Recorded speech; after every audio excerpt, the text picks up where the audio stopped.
One of my favorite days was your and my Tiki tour of New York City. England has a Caribbean quality beach, and those guards and fuzzy hats will only tell you about it if you give them a wet willy. Why would those Netflix cameras be on that ship in the first place? Speaking of Hogwarts, Gordon Ramsay hit Maui's road to Hana for a sweet treat. If today's show was a rash, it would be everywhere. What up, burnt ones? This is the Sunburnt podcast where we talk about comedy and tropical travel. To my right, as always, you know him from Netflix on the series Tires and his amazing stand-up special Move Closer. It's Chip Chantry. And over here to my left is Mr. Thomas O'Brien, Emmy award-winning producer, writer, and my pal. Grab a float, put on your earphones, and drift away. Grab a Mai Tai. Because it's great to be in the tropics with your boys. Dude, stop yelling at me. I put my shirt back on, all right? I'm sorry, Chip, it scared me. Yeah, it's a rash. It should scare you. It's everywhere.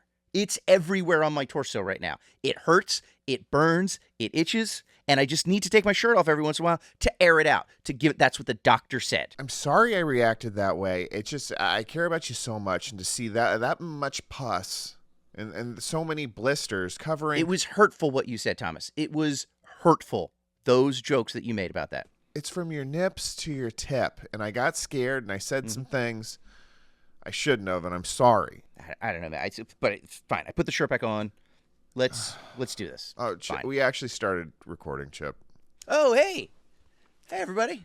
What up, burnt ones? This is the Sunburnt podcast where we talk about comedy and tropical travel, no matter what's going on our body or in our personal life. In our hearts or minds or torsos. You really got worked, though, dude. I am sorry. I'm sorry. That looks uncomfortable. It's okay. The doctors say within 6 to 8 weeks it should start to subside, and we'll be feeling good.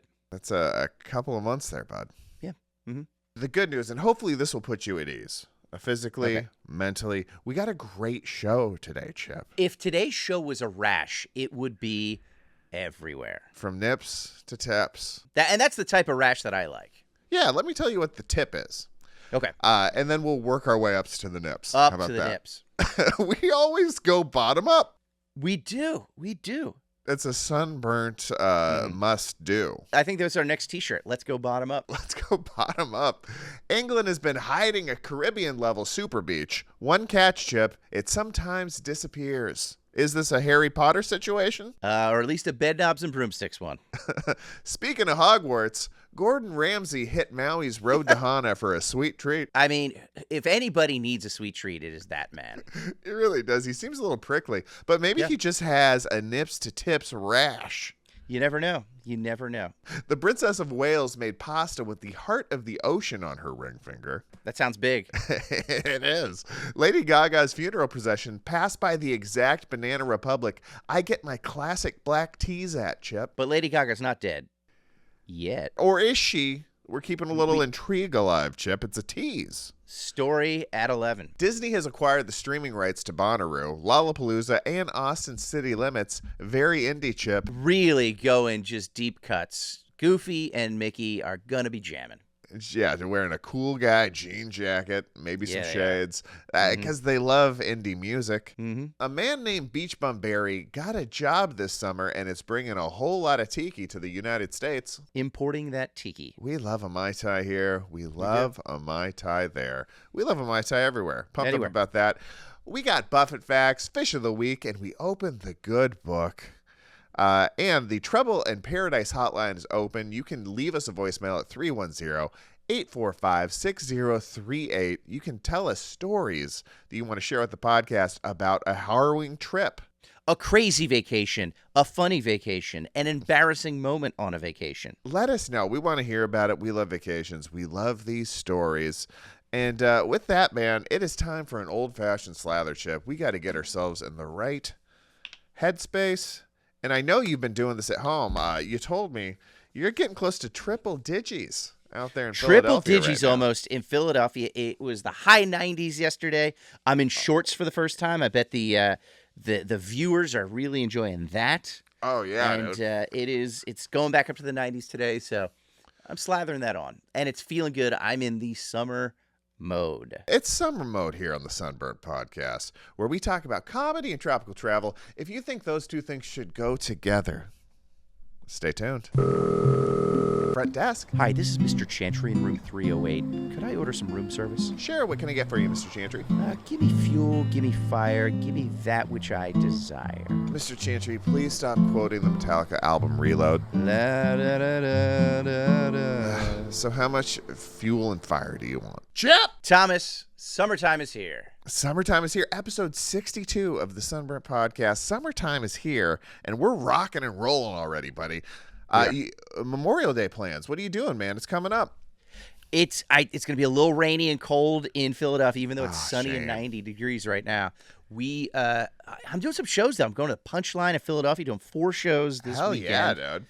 And I'm just going to get hot on stage. That's what I'm going to do. You got to. Catch some rays from those stage lights. Punchline, great venue. Great spot. It's going to be fun. 4 shows, 2 Friday, 2 Saturday. How about you, Thomas? Keeping it pretty low-key. Going to try and get out to the beach. Pickleballing? Getting a little pickleball in there, that's for sure. Would you ever consider starting, I'm just throwing it out there, starting a pickleball league that's a little bit more upscale, maybe fancier, and also more elite for the better players, where you have grass courts, just like Wimbledon.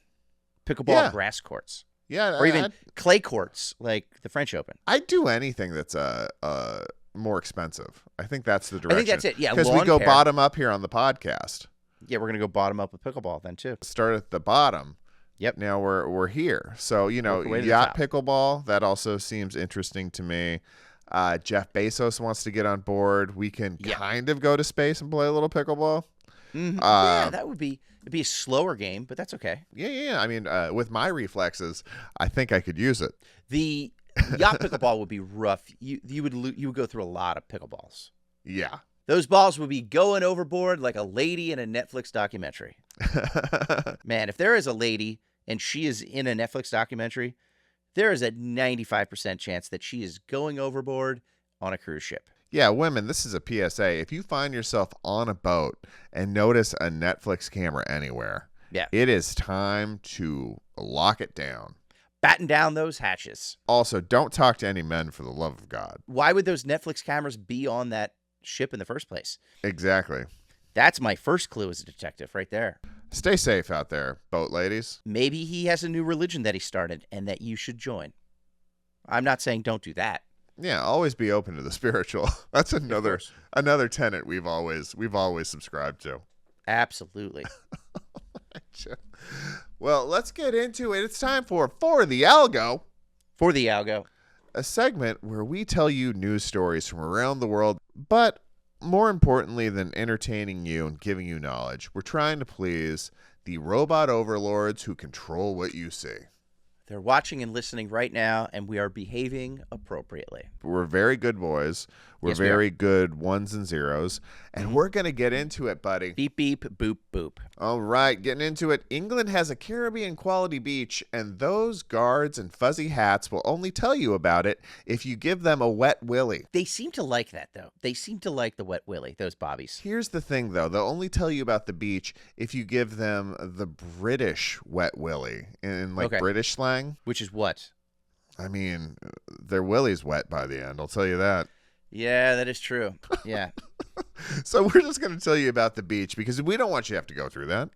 No. Yeah, let's cut out the middleman. Cut out the man in the fuzzy hat. And cut out the Kate Middleton, if you will. Yeah. Yes.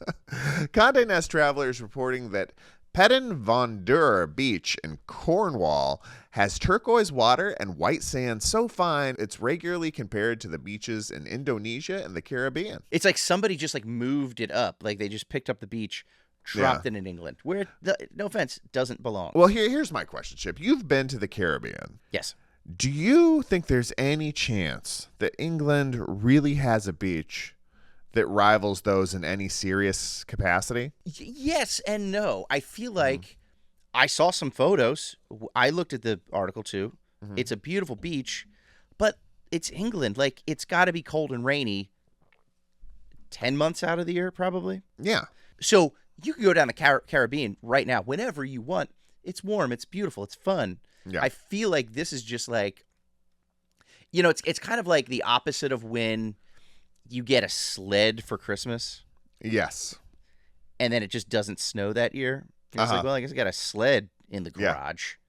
This is the sled of the garage of England. Like, it's a beautiful beach, but it's going to be chilly.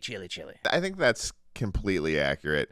And it is beautiful. We've seen the pictures. It does have one nice month a year, apparently. June is pretty prime time for this beach. Mm-hmm. But there's a bunch of other trade-offs you're going to have to make. Well, first of all, you're going to be missing Wimbledon then. Mm-hmm. Yeah. Who doesn't want to not see Wimbledon? Do you want to be that close and not see Wimbledon? Come on. Right. No. So here's the caveat list, Chip. Let's get into it. First downside, travel. Okay. It takes 6 hours to drive from London to this beach. Like, it's out there. And you have to drive on the other side of the road. Which can be stressful. Yeah. And it's hard to keep your mind in line because everybody knows human beings were designed to drive on the proper side of the road. Yes. So you got that going for you. And then once you get there, like you drive 6 hours, you get to a little town, you're still like a 15, 20-minute walk away from the entryway to the beach. Mm-hmm. And when you get there, Chip, do you think there's a manicured path or some stairs down to said beach?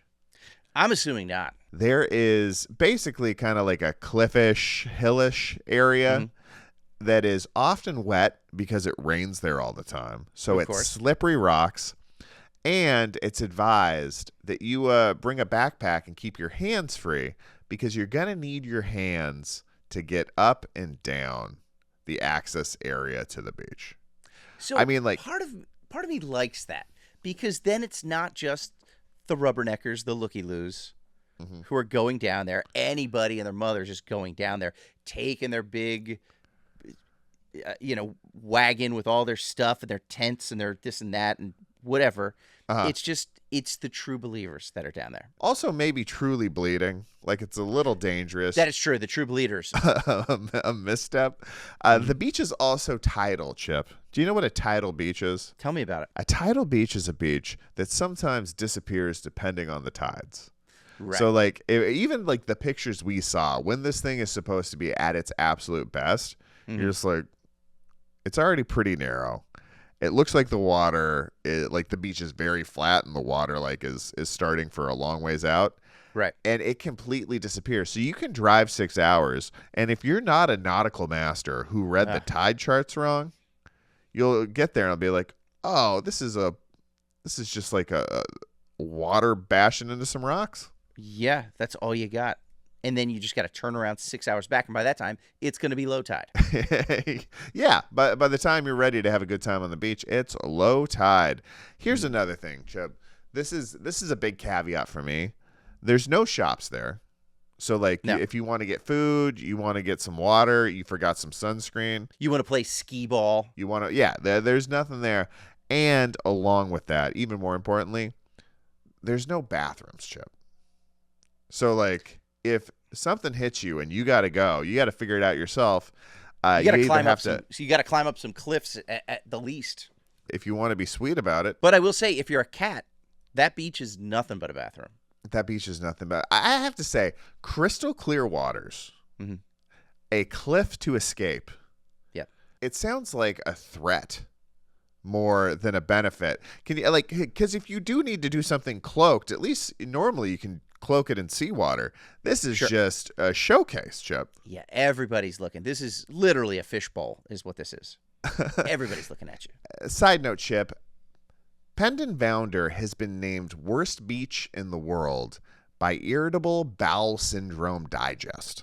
Yeah, IBSD, not fans. Thumbs down on that beach. No, they need restrooms close in order to feel comfortable, especially if you've been eating spicy foods. Exactly, a little curry. You need those bathrooms. Yeah, but so I think it's one of those destination things that it's like only the strong survive. Yeah, you know about it. Secret place. I'm kind of all for it. It kind of makes it a little more majestic. 100%. All for it. If you're in England and you want to get a little bit of a tropical itch scratched, 6 hours in the car is no problem. No, we got it. You go do it. But for me, I don't think you can put it side by side. No. With the Caribbean. No. With Hawaii. No. I think it's a tough sell, but good job. Whoever's doing PR for this beach. Great job. Yeah. Well done. All right, buddy. Next story. The best banana bread in Maui 2026. We had some banana bread in Maui in 2025. Oh, and let me God, tell you, I don't know how you could beat it. I really don't. So let's dig in. Gordon Ramsay drove Maui's famed road to Hana to visit a roadside banana bread stand. There's a lot to unpack here, Chip. What's the first thing that comes to mind when you put these factors together? Gordon Ramsay, road to Hana, a side of the road eatery. What's your instinct telling you this is going to be about? It's about how Gordon Ramsay needs to chill the hell out. Mm-hmm.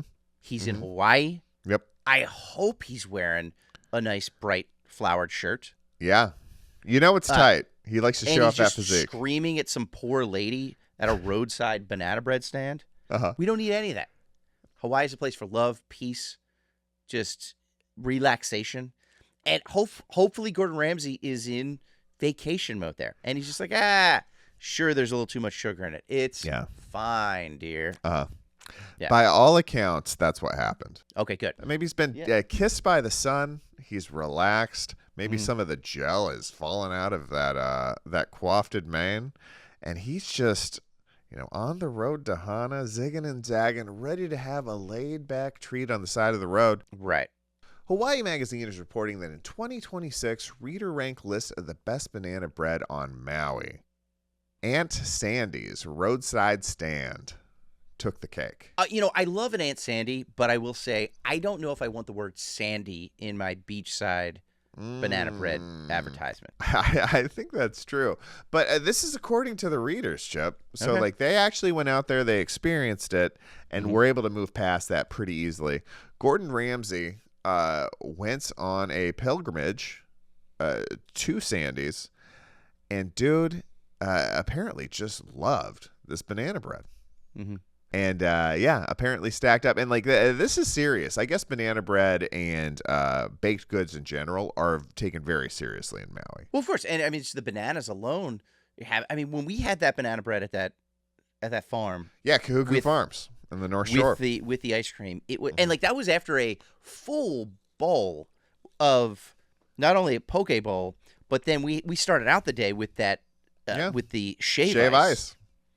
And I was like, Thomas, can I fit anything else in here? And you're like, just give it a minute. I was like, you're going to fit this. You're going to fit it in. You said that very loudly and very angrily at me in front of a crowd full of people, and they didn't know what you were talking about. You eat like this now is what I said. You eat like this. You eat like this now.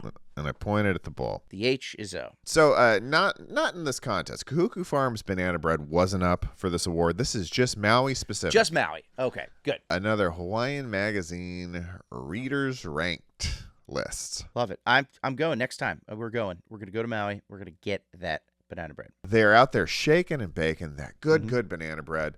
Hats off to you. Yeah. Hats off to you, Aunt Sandy. And congratulations for being one of the few chefs that got away with meeting Gordon Ramsay unscathed. I had a great Aunt Mary who made amazing banana bread. Really? Yeah, and then you know what she did? Oh, what'd she do, Chub? Died. Oh, man. She was an old lady. Yeah. But she made some darn good banana bread. I'm sure it was not nearly as good as the Hawaiian banana bread that I had, though. I will say that. Upstate Pennsylvania banana bread, pretty decent. You don't want to look at how the sausage is made. No. Because you have to get those bananas overly ripe. They're kind of like old and just like, hey, I was going to make some banana bread with that. You threw out the old bananas. Yeah. The oozing brown bananas. Yeah, that's what goes into your favorite sweet treat. Just enjoy the bread. Don't look at how it's made. Let Aunt Sandy do the dirty work. Speaking of something Aunt Sandy would never do. Never. Kate Middleton went to Italy. She was taking a cooking class and was photographed kneading pasta dough. Not like really, really wanting kneading it. That is KNEAD. While wearing a $190,000 ring. It was Princess Diana, her mother-in-law's engagement ring. Yeah. That is a very high-end, low-end situation to mix together. Can you imagine getting a little flour, getting a little dough stuck in your $190,000 ring, Chip? With this ring, I thee bread. That's all I'm going to say about that one. I think that's a classic concern. Hey, man, if people are mad about her wearing that ring while she was kneading that dough. I'm just glad they didn't show footage of her at the sewage treatment plant in Florence. That would have not gone over well. But it's very nice of her to volunteer, because that is a need they have. Like, speaking of like doing kind of low end things, wearing a very high end item. You used to mow the lawn wearing a tuxedo, is that right? That's what I'm talking about. What's the inverse? I'm like, is it wearing a pair of Costco Court Classics to a Diddy white party? Is it wearing a pair of Crocs out in public ever? Yeah. You know what I mean? Low end, high end things. We're just saying the juxtaposition is interesting. If you think this doesn't belong on the Sunburnt podcast, the Princess of Wales wearing a ring to make pasta dough, we're telling you, it's interesting. It's interesting. This is what you people need to know. We talked about a disappearing beach in England. Now we have to talk to you about the next queen of it. That's the order of operations from the bottom of the top, Chip. From the nips to the tip. The tip to the nip. That's the bottom of the top. The tip to the nip, excuse me. Unless you have one of those nose hog situations. And then it's nips to tip. It really is. It really is. But most people don't have that. No. Most people don't have a nose hog. Nose hog. This is another one that's right in her wheelhouse, Chip. Lady Gaga made the all the Lady Gaga news you can take here on the Sunburnt podcast. Lady Gaga made the Grove Mall in Hollywood feel weirder than it already does. A very surreal place, Chip. Have you ever been? Many times. I actually hate the Grove. I'm a big fan of the farmers market. Oh, dude, the farmers market's tremendous. What's the restaurant there? The diner, Dupars? Is that what it is? There's a Dupars there. There's also a little outdoor, breakfast counter situation too. Yeah, I love the farmers market, and the Grove is just I will say I was there. I mean, I've been there a number of times, but I've been there twice, during Thanksgiving. Yeah. Which is when they're putting all the Christmas stuff up. Oh, which that's is fun. Yeah. Extra cool. So, I've been there other times besides Christmas, but it is fun with the big tree and the whole thing. Yeah. Yeah. Two famous experiences I had at the Grove. One was the only time I've seen John Hamm in real life. Okay. And I swear to God, I didn't know it was him. And I saw a man walking by me in this like cool leather jacket. And I was like, is that person glowing? Like, what's going on? Like, there was a literal aura, and then I was like, look closer, I was like, that's Don Draper.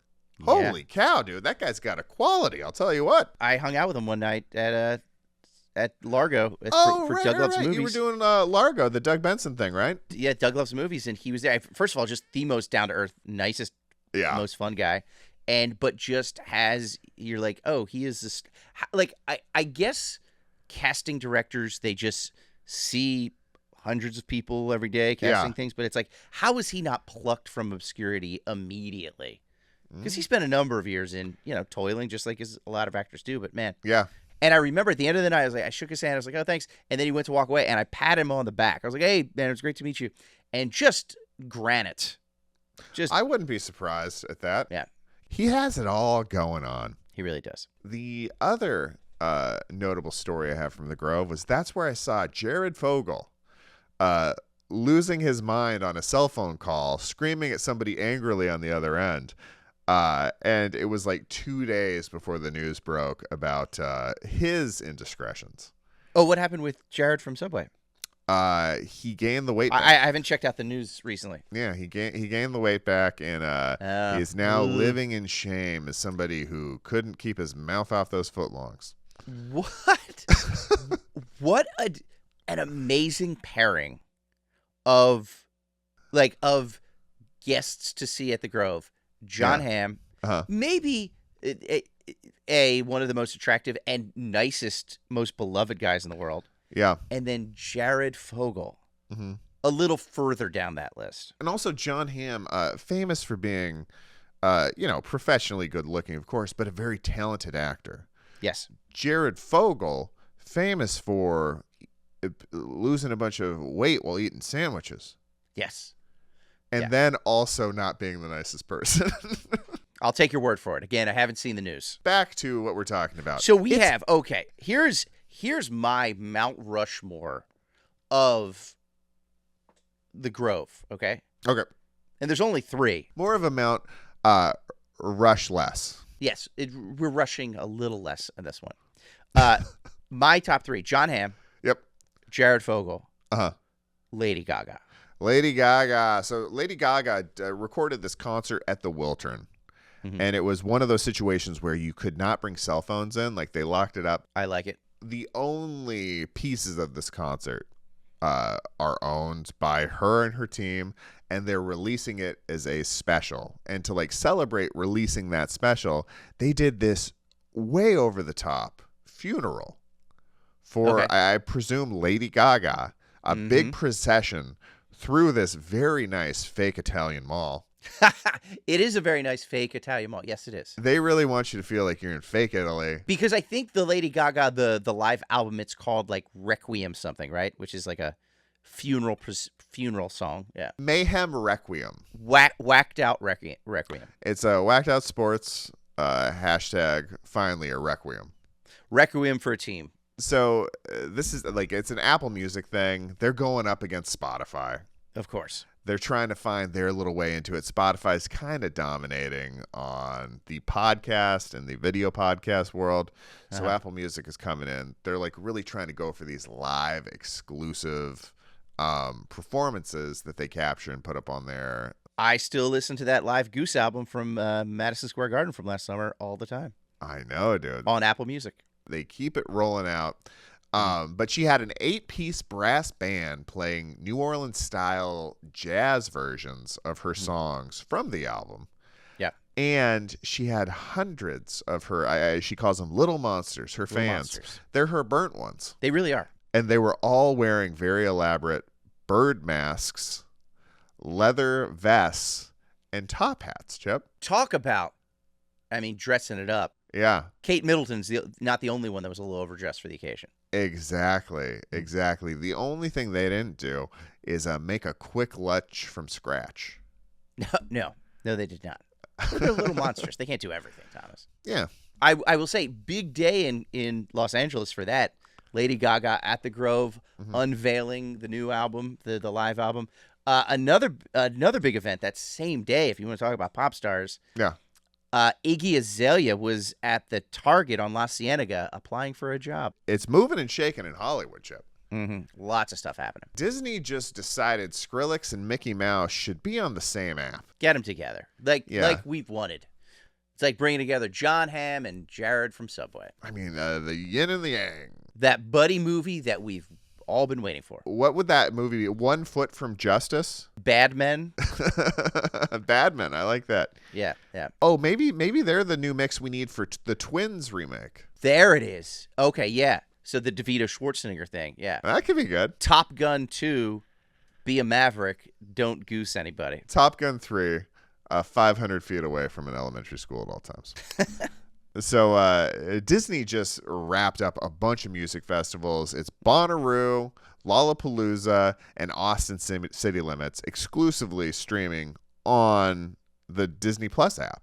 Like, this app is really expanding, and they're going up against like Prime. Amazon has a bunch of apps or a bunch of music festivals streaming. Coachella famously has 55,000 live video feeds of their events. And now we've got like some really, at least like when we were coming up, cool, credible, like really indie type festivals are all under the Disney Plus name. Right. And I have to imagine there is some crossover between these two worlds coming towards us. And I know you've done a little digging into it, Chip. I have. What does this mean for like entertainment properties, the bands? Like how is this all going to come together into a cosmic gumbo? It is a cosmic gumbo, and I laugh about it all the time about how it's a cosmic gumbo. So these artists are now property of Disney. They signed the papers. They should know that they are full on characters. Disney assets. They are all characters. So I think Disney is going to start incorporating some of these pop and rock stars, hip-hop acts, as part of their streaming service and even theatrical release movies. Wow. So just a couple. I've done some research. I've done the looking. I have, me, I do some sleuthing with the insiders at Variety, and there's another magazine. There's another newspaper that's like for Variety. Deadline. Sure, yeah, Deadline. That's what I did, and I found out that a number of new movie projects are in the works, featuring some of these stars from Bonnaroo and Lollapalooza. That actually is pretty exciting to me. Yeah. I think that's one of the benefits. Tell me what's coming down the pike. So the first one I'm really looking for is Wreck-It Radiohead. That one's going to be, it's about a video game guy that makes really crazy music with weird rhythms. It sounds very Disney, dude. Yeah, speaking of video games and those types of characters, big hero Skrillex. He's a DJ, but he's also a hero. Yeah. I believe your daughter is a Zootopia fan. Big time Zootopia fan. She's also a big fan of Nirvana. Is that right? Yeah, she loves grunge. Who doesn't love grunge as a toddler? This is really exciting. Dave Grohl is going to be in the new Zootopia 3, Footopia. Oh, okay. And then, of course, there is the classic children's tale from the sea, Finding Lizzo. So Lizzo got lost, and now her family has to search the ocean for her. Of course, more contemporary, there's Frozen 3, Elsa joins Wet Leg. Okay, yeah. Wet Leg, fun lady band that Elsa is now a part of. This one is closest to my heart, I think. I'll let you say it. Honey, I Shrunk the Strokes. The New York garage band, The Strokes, have been shrunken down by Mr. Rick Moranis, and hilarity ensues. Glad to see Rick back on the stick. The sky is falling for this one, Thomas. For this new rendition, Chicken Lil Uzi Vert. And then, of course, the classic 101 Vince Staples. and then, of course, you have the a little noir detective-y, little darker Disney film, Who Framed Charlie XCX? Multimedia. It is digital. It is animated. It's live action. It's Charlie XCX. And Jessica Rabbit, played by John Hamm. He fits that dress very well. Woo! And then finally, I mean, this one's the obvious one. Mm-hmm. This is the collaboration we've all been waiting for. The classic, one of your favorite movies, Thomas, the reboot, Snow White and the Tedeschi Trucks Band featuring Luther Dickinson. They got Luther? Yeah, they got Luther. Yeah. That's a tale that's needed an upgrade for a while. I know they had a misfire just trying to do a direct remake. I think this is the path forward, dude. I believe so. This makes all the sense in the world to me.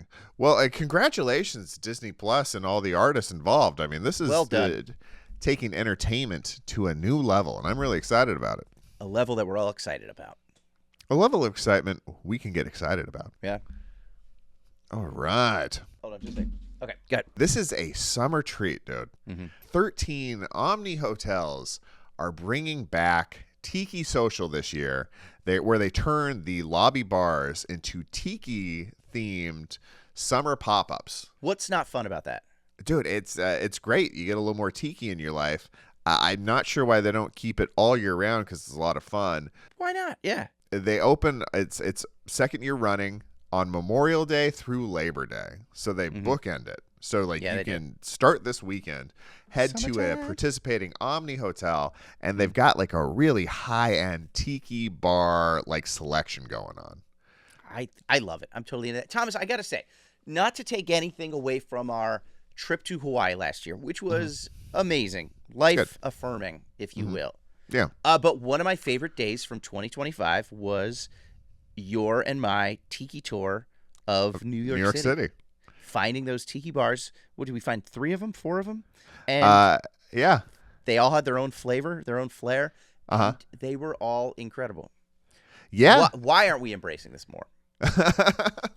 I think we are. I think we're doing our part each. I'm talking we as a society. I guess they're the royal we. The royal we. Yeah. Yeah. I mean, and now Omni Hotels is doing their part. Mm-hmm. And you know who else is doing their part?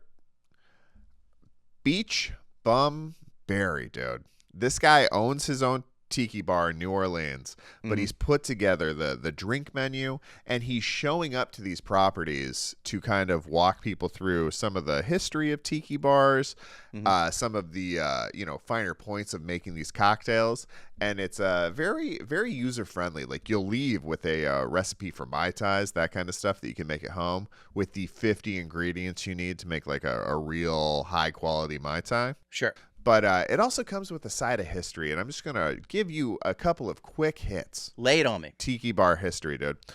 So tiki culture was born in 1933 when a man who went by Don Beach opened Don the Beachcomber in Hollywood the literal day after Prohibition ended, Chip. Yeah, there's no way he did not have that bar open for a year or two before that. That's probably a really good point.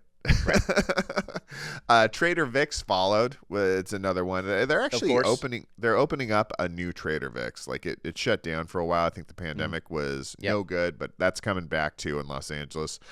Together, the two establishments launched a 40-year craze built on rum, carved figures, and indoor waterfalls to combat the collective anxiety of mid-century America.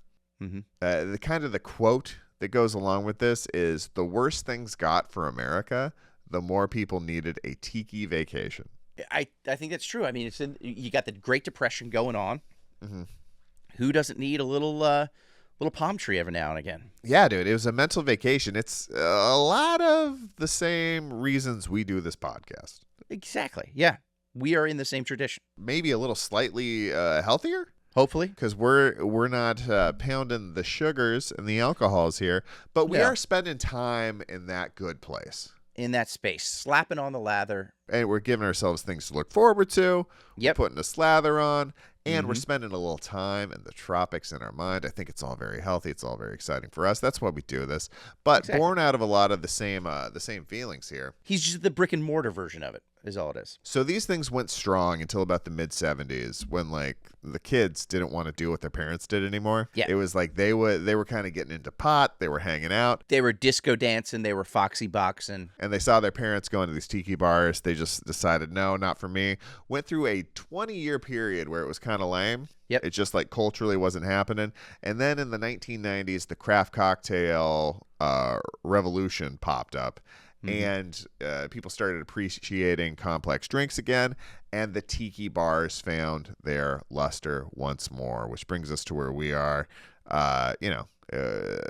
Trader Vic's. And we're back, baby. Sunken Harbor Club. Yeah, oh, man. I mean, a Tiki Chick and Zombie Hut. Zombie Hut that's the one. Right? That was the run we did in New York City. We had a great time. We actually were trying to do more tiki bar crawls, set it up in a couple more cities, and surprisingly, not as many as you'd think. We need to bring back the tiki bar. I know alcohol consumption is down with the youths. Yeah, I think they need a little fun. They need a little splash in the sand, a little, maybe a little fake waterfall or two. That'll get them in the mood. Stop the vaping, start the Mai Tai is what I gotta stop say. the vaping, and for the love of God, stop the smoking. Smoking's back, Chip. It's bad. Yeah. I mean, that's fine. Lay off the booze. That's great. Don't pick up the vape. And enjoy a nice fruit juice, dude. Like, you take the 17 rums out of a Mai Tai, that's still a delicious fruit juice. Still a great bevy. So if you're close to an Omni hotel and want to get your Memorial Day, you want to get your summer kicked off with a high-end tiki cocktail, go for it, baby. Throw on the shirt, go enjoy yourself. And it's not all about booze. They also have like some virgin options. Great. On the offering. So get out, celebrate. If it's rainy, if it's a weird weekend like it might be in Philadelphia, get out there, unless you are in Philadelphia, in which case get your buns to the Philly Punchline. Yeah, they have some fruity drinks. They have some fruity drinks, and they have some fruity performers. Yes, they do. All right, man. That's it for Before the Algo. We did it, Chip. We did it. We tickled those robot funny bones. I hope you liked it, robots, and I hope you liked it, burnt ones. Dude, do you have anything for Hypochondriac Corner this week? I've been feeling pretty good. I have to say, so the allergies are starting to get me a little bit more, but like I feel like we've been hypochondriac so long that like I know what it is now, and it's like I can just be chill about it, and I think that's the thing. It's being chill and realizing, yeah, I just got allergies, and they're gonna move on, and then they move past, Thomas. That is nice. I will keep this very brief. Yeah. Famously, I had a sinus infection a couple weeks ago. Yes, I think about that more times than you realize. I think I know you, and I believe what you're saying here. Yep. But I will say that it came after I had been congested. Mm-hmm. I just had a stuffy nose for a while, and then this popped up, and I have linked it in my mind to using Afrin. Okay. Like I'm just like I think I used Afrin, and it closed things up. It got infected. So now my allergies are starting to flare up a little bit again. Yeah. It's that time of year here too. And, sometimes I like to take the edge off with a little Afrin if it gets too flowy. Of course. Too much. Mm-hmm. And I've not gone that direction. I'm just like dealing with it. We got some mild itchy eyes. We got a little stuffy nose. And I am doing almost nothing to combat it because I do not want that shot in the head feeling of a sinus infection coming back. Probably not really related, but correlated in my mind, Chip. But in your head, that's why you're worried about it. Maybe switch the brand. Maybe a little Flonase would help you. I'm a Flonase guy. Just a little shot or two each day. Boom. That is nice. I actually have a fresh batch of Flonase because that's one of the remedies for sinus infections. They give you that think Flonase. Daddy should maybe try one of those. Yeah. Okay. Yeah. Maybe I'll go. Maybe I'll walk back down that line. But I know what happens like when you associate those things. Yeah. It just keeps driving me back to the islands, Chip. I don't have allergies in beach environments and tropical environments. At least I haven't experienced that yet. Just another thing to escape by getting your buns to a tropical island, dude. I know you don't have all that pollen, all that other stuff. You just have beautiful sand beaches. I'm very excited to be getting back. Ironing out the In Paradise schedule for this year. We'll be releasing that soon. Stay tuned. That's it for the Hypochondriac Corner. Boom. Next, it's time to jump into Buffett Facts, where we celebrate the man, Jimmy Buffett. He led a life of his own design that he did not need a vacation from and was so persuasive with it that he got the whole world to come along with him. Mm-hmm. And we're becoming Buffett historians. We dive deep. We've been doing the research. We found facts that only the biggest parrot heads, the biggest Jimmy Buffett fans already know. And we're kind of sharing them here on the podcast. Chip, what is your Buffett fact this week? Jimmy Buffett owned a lot of dogs historically. And he never taught his dogs to sit or stay. He just taught them to chill and relax. Very famous. Mm-hmm. Very true. How about you, Thomas? What is that Buffett fact of yours? Jimmy Buffett didn't like celebrity roasts where people treated each other like pigs. He liked pig roasts where celebrities treated each other like people. That's a beautiful sentiment, Thomas. That is a very beautiful sentiment. Chip, I just have a bonus Buffett fact. Let's hear it. It's for the holiday. Jimmy Buffett always had the same perfect Memorial Day plan. To have as much fun as possible. I love it. I love it. So all you out there, have a Jimmy Buffett Memorial Day weekend. Go for it. Have as much fun as possible. Change that attitude, change that latitude. Absolutely. And now that Buffett facts are over, I'm feeling some splishing. I'm feeling some splashing. Some people might even say I'm feeling some motion in the ocean. It's time for the Sunburnt Podcast, Fish of the Week. Fish of the Week. Our hero of the deep. And we have an amazing Fish of the Week this week, Thomas. I want to introduce the world to Henry, the Hawaiian butterfly fish. Whoa, Henry! Henry, the Hawaiian butterfly fish, also known as Tinker's butterfly fish, because there was this guy named Tinker who was the first guy to find him. And I will say this, not an easy job to find Henry, the Hawaiian butterfly fish. A little bit of a recluse. Big recluse. So without giving too many details, because he doesn't want his spot blown up. Henry, the Hawaiian butterfly fish, lives in the Central Pacific. That is not the old-timey railroad, Thomas. That is the ocean. Okay. He lives deep down in the reefs, 100 to 500 feet down. Whoa, that's really far down. He's down those reefs. It's what they call literally the twilight zone because it's murky. You can see maybe a little bit of light. And whoa. Every once in a while, Burgess Meredith breaks his glasses and can never read anything because it's the end of the world. That's what happens in the twilight zone. Up here on Earth or down at the bottom of the ocean in the twilight zone. Henry sighting is rare. He is very reclusive, like you said, Thomas, like some highly respected geniuses that would go into hiding. Marlon Brando. Yeah. Brian Wilson. Jonathan Taylor Thomas. JTT. All of those. You know, they go into hiding sometimes. Yeah. Now, Henry can usually be found alone or with his bonded pair. He doesn't travel in a pack. He doesn't travel in a school. He's by himself or with the missus. Yeah. That's it. Yeah. All the way down there. Okay. I will say people are missing out, though, for not seeing it because Henry is a looker. Oh, gorge, dude. Absolutely gorgeous. Just look at him right here, Thomas. His aesthetic is like your neighbors, the Bednarski's powder room in 1991. It's black, white, gold, and gaudy. Yeah. All right.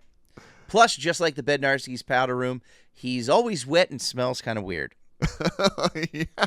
Yeah, that sounds about right. Now, he is a skinny, oval-shaped body. The front is white with black spots.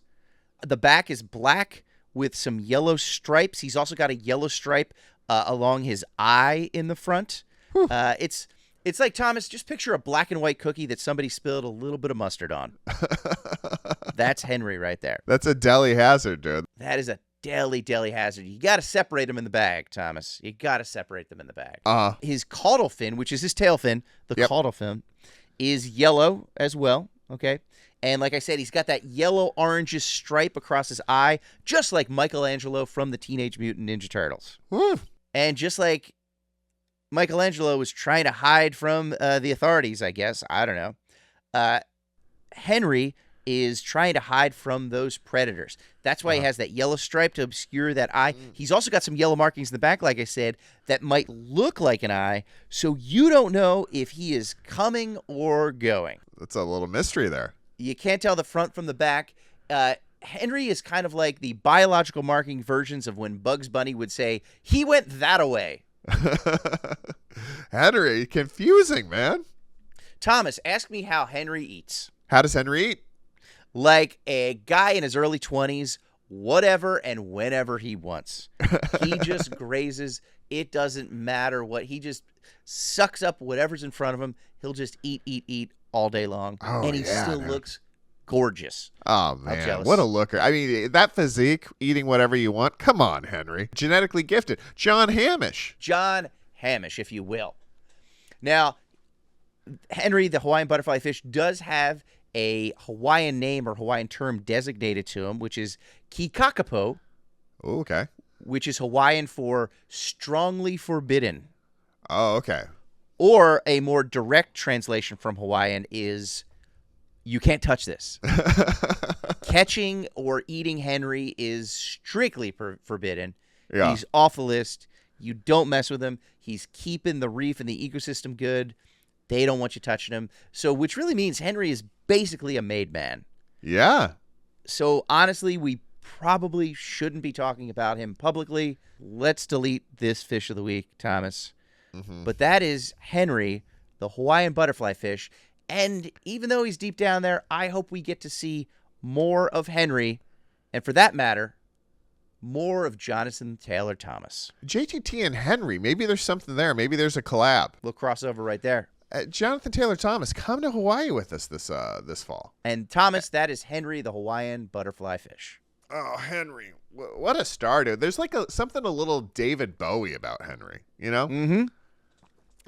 Thomas, I was honestly going to say that from the one album, it's not Lodger, I don't think, whatever, Aladdin Sane, I think, the one with the little stripe, face paint down the middle. He's David Bowie right there, absolutely. But he's also got the the glitz and glamour of like a David Bowie Let's Dance era. He's spanning a couple generations of Bowie, and he's doing it flawlessly. He really is. And I'll be honest with you, a couple generations of Jonathan Taylor Thomas. Man of the house. He was definitely Home Improvement. Yeah. Oh, I feel like there was one where he might have played like soccer, but I could be wrong. I don't know.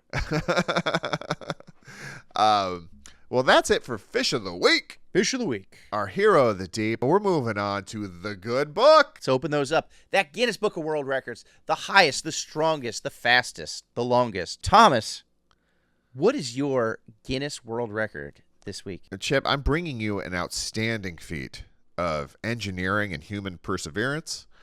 I am here to tell you about the largest outdoor pool in the world, Chip. Nice. I can't even fathom. Well, I'm going to force you to fathom. Okay. And fathom also could be a measure of how deep this thing is. I'm not sure. What would you want me to even, like... What I'm going to ask you to guess is how long this pool is in feet. And for context, a little hint, this pool is so big, it has boats in it. People use motorized boats to get around this thing. I'm going to say 500 feet across.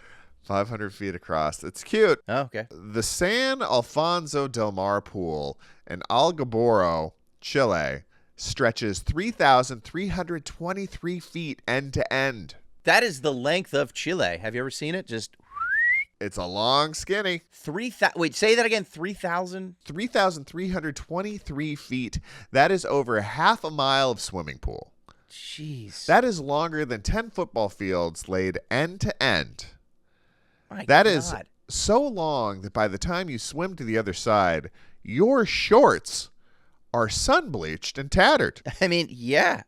Imagine being the lifeguard in that pool. That's a lot of head turning. You need a lot of lifeguards. You also need a lot of dough. Yeah. This pool is at a private resort in Chile on the Chilean coast. It's so close to the ocean, too, which is like kind of another thing about it. Completed in 2006.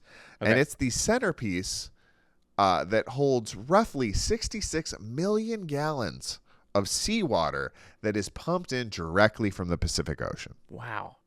So there's no hose for this thing. The guy who designed the pool created a system that pulls and cleans seawater directly from the ocean and pops it into this pool. So is it a saltwater pool then? It's a saltwater pool. It's like the saltiest of saltwater. It's ocean water pool. Yeah. It's the real deal, but it's like clean ocean water. The depth reaches 115 feet at its deepest point.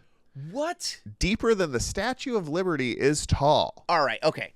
Did you ever have that thing where you like see a body of water and you can't see to the bottom of it and it kind of freaks you out just a little bit? Uh-huh. Like with the ocean, it's one thing because you expect it with the ocean, but like, you ever like on a cloudy day or something like that, you see a pool, and it's like you can't tell how deep it is. You're like, well, maybe there's a sea monster down there. That's something weird.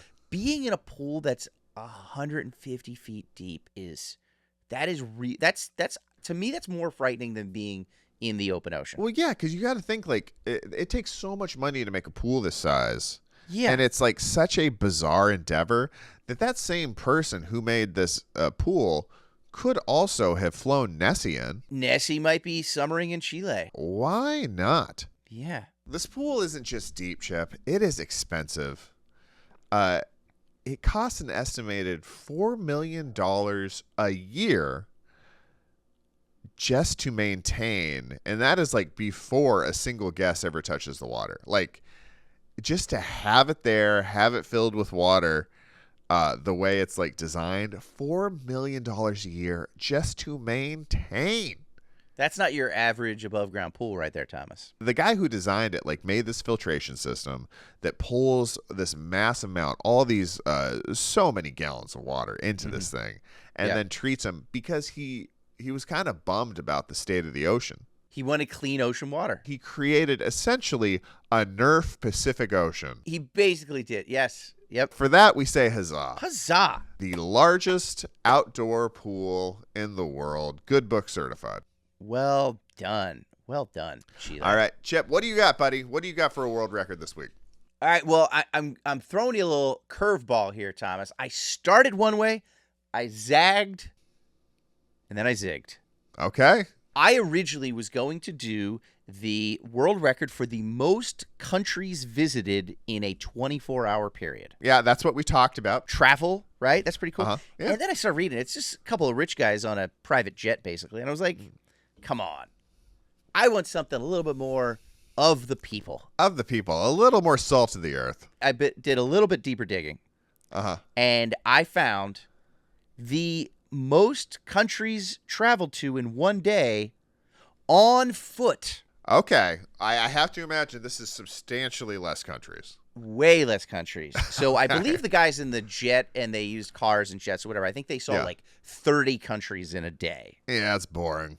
But you're on foot. You're just walking. You're just running. That's all you have. I mean, it's not that many, Thomas. You want to take a guess? 3?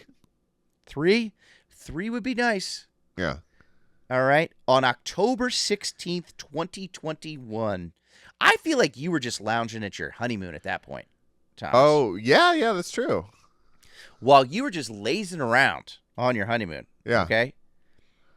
This guy, Italian trail runner Dario Marsilio, took that day, that 24-hour period, and he visited 5 nations. On foot. 5 countries on foot without the help of any other form of transportation. In my mind, picturing like and geographically a place where 3 countries can come together, you know, like a like a tri-state area, if you will.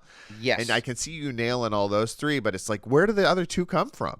How can you do that, right? Yeah. Okay. So I'll give you the countries, okay? So basically Dario Marsilio, he's basically Italy's Forrest Gump. He just kept running. Yes, he's just, as they like to call him, Gumpo Foresta. So it was his kids were looking at the Guinness Book of World Records, and they're like, Dad, do you have a world record? He's a trail runner. He's like, no, I don't. But then he decided, he plotted a path, and he could figure out. Do you want to take a guess what those 5 countries were? I gave you the one. He's Italian. So he started in Italy. So that counts. That's 1. So Italy, maybe he hit Switzerland? Go for it, Thomas. Keep cooking.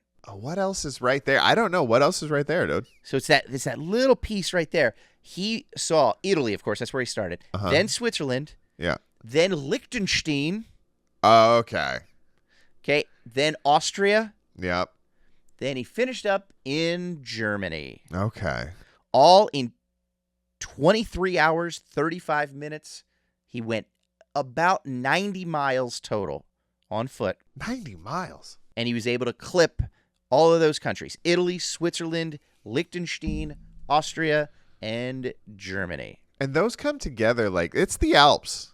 There's right, no it's other the way of mountains. saying it has to be. Yeah. Exactly. I don't think this is flat land. We're not on some British Caribbean secret beach here. You know what I mean? Yeah. We're up in the hills. And he did it in 23 hours, 35 minutes, did 90 miles.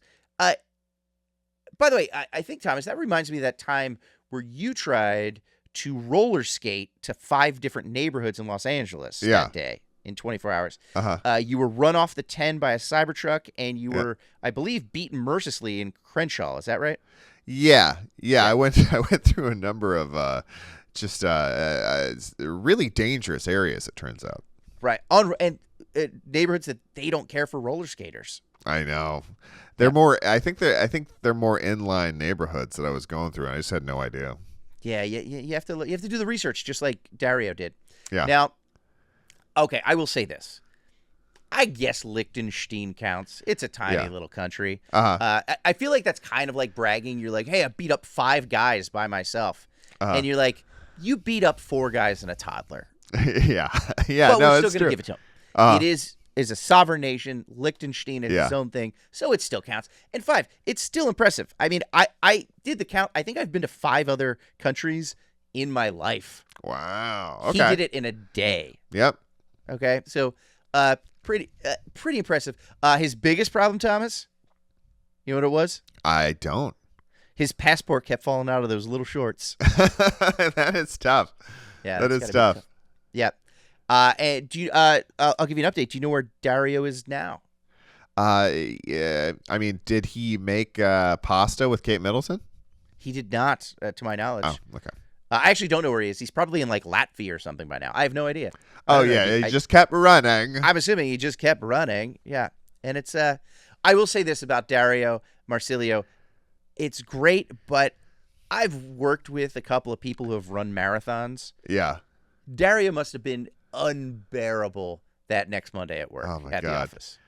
Just bragging about how he went to 5 different countries. Just can't keep talking about it in different languages and accents. Oh, man, it's got to be. It's probably a little offensive as well. But congratulations to you, Dario Marsilio, visiting 5 countries in 24 hours on foot. Takes a lot of planning, takes a lot of cardio, takes a lot of mind over matter. Mm-hmm. Hats off, Dario. That's it for the Sunburnt podcast, everybody, where we talk about comedy and tropical travel. If you want to hit us up at the Trouble in Paradise hotline, write down this number, 310-845-6038, and let us know your crazy travel story. Until next time, stay burnt. Front desk. Hi, this is Mr. Chantry in room 308. Could I order some room service? Sure. What can I get for you, Mr. Chantry? Give me fuel, give me fire, give me that which I desire. Mr. Chantry, please stop quoting the Metallica album Reload. La, da, da, da, da, da. So how much fuel and fire do you want? If today's show was a rash, it would be everywhere. From nips to tips. And that's the type of rash that I like.